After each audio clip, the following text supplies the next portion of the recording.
And the jitters were gone for Indiana.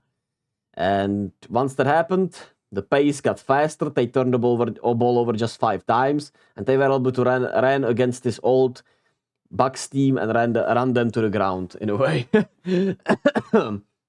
So that was what I was hoping for in game one, but should have thought about the game one jitters, should have thought about their age, should have thought about the Bucks experience, Dame playing better without Giannis, and switched it, right? Should have thought game one was gonna go the way I thought game two was gonna go, where Indiana steals game one, and in game two the Bucks just get a home win.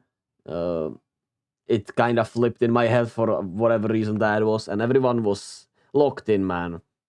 Pascal Siakam continues to be absolutely unstoppable.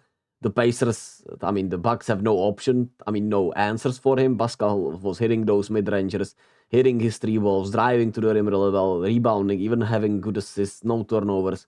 Just a sensational series from him. And the others hit some, shots. Ben Shepherd hit shots. Aaron Neesmith hit 3 of 8. Andrew Nembhard was sensational, driving to the rim. Miles Turner was making his shots, and he was sensational overall. And everyone gave a really good effort. I thought TJ McConnell played really badly in the first half, and was thinking, hey, he shouldn't play at all. But then he played really well in the third quarter, so he picked up the slack. Tyrese was more aggressive early on, and thought was overall better, even though he still took just 10 shot attempts. It made more sense within the flow of this game than it did within the flow of the last game. And they were just relentless, right?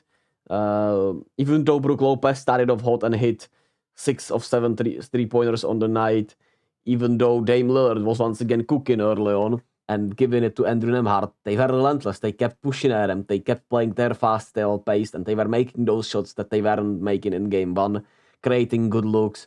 Pascal Siakam, like I said, getting to his spots, opening up things for others, getting wide open threes, getting to the rim. They had some really good back cuts and some really good layups that were created because of how they were shooting. And the Bucks were just looking slow and old against them, which they are, especially without Giannis. And I thought what Andrew Nembhard did overall was sensational against Dame. I know they made some tough shots and was once again incredible early, but Andrew Nembhard didn't back down one bit, right? And he was able to give it to him on the other hand, and I thought they also got the Dame mismatch a little more, right? Pascal Siakam got some easy buckets over him, and they made Dame work even more defensively than they did in game one. And the Bucks just looked old, like I said, man. They just looked tired playing at that pace with this Pacers team, especially now without Giannis. And Andrew Nembhard was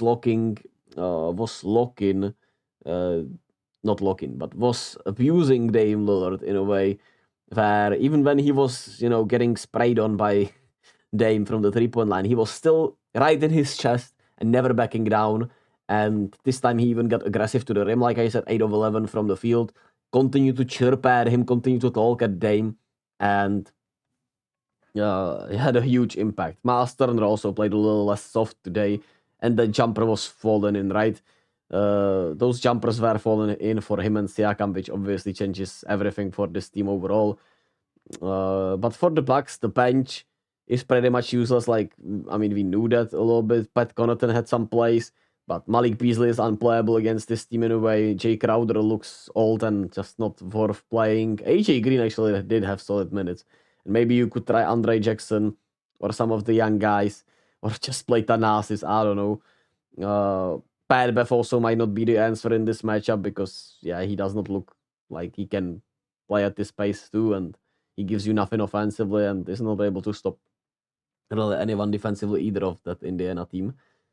And the thing is, you just need Giannis, and you fear that Chris Middleton is gonna go down because he had a bump into his knee in the first quarter, and I thought he was done, man.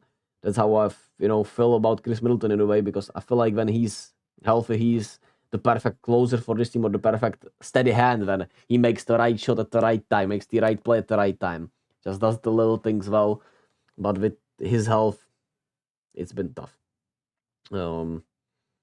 But I don't know, man. How do you slow down the pace against these Pacers? Because they will just not back down, and they will force you to play their pace in a way. And I don't know what you do, man. If you're, I mean, you gotta hope they shoot like in game one when they were tight, and you gotta hope Pascal Siakam, isn't going as crazy. But that should hopefully change when Giannis comes back, right? If Giannis defending him, then he probably can back down Giannis like he does against everyone else and hit those jumpers over him. But I mean, the Pacers are creating great looks right now. Turner stretching the floor, pretty much saying, "Yeah, Brook Lopez, you can stretch your floor like you want, but you had one rebound, and I stretched the floor still better than you." So that's pretty much worthless. Dame was, like I said, incredible shooting wise, but defensively he was getting abused out there. And Andrew Nemhard didn't back down. He obviously didn't outscore Dame, but he did his part, like I said. And for me, the biggest question is, can Tyrese the Halliburton uh, find the right balance for that aggressiveness? And can he also defend better? Because I think Tyrese, I don't know if it's the hamstring, but even before the hamstring, he was questionable defensively a lot. But in this series, it's been rough. So, I don't know. And you gotta give the Pacers also props for just playing such a good team ball, right? The extra passes were there today. They were finding the hot hand whether it was Pascal Siakam or Miles Turner. When Pascal Siakam had it going, they gave it to him and kept going with him. When Miles Turner hit some jumpers in a row, they went right back to him. When Andrew Nemhard was, driving well, they went right back to him. So, the Pacers get a steal game 2, and we'll see what they do at home. And if Giannis will be playing. I've not read anything about that, so we'll see. As always, thank you all for watching. Be kind to yourself and to others.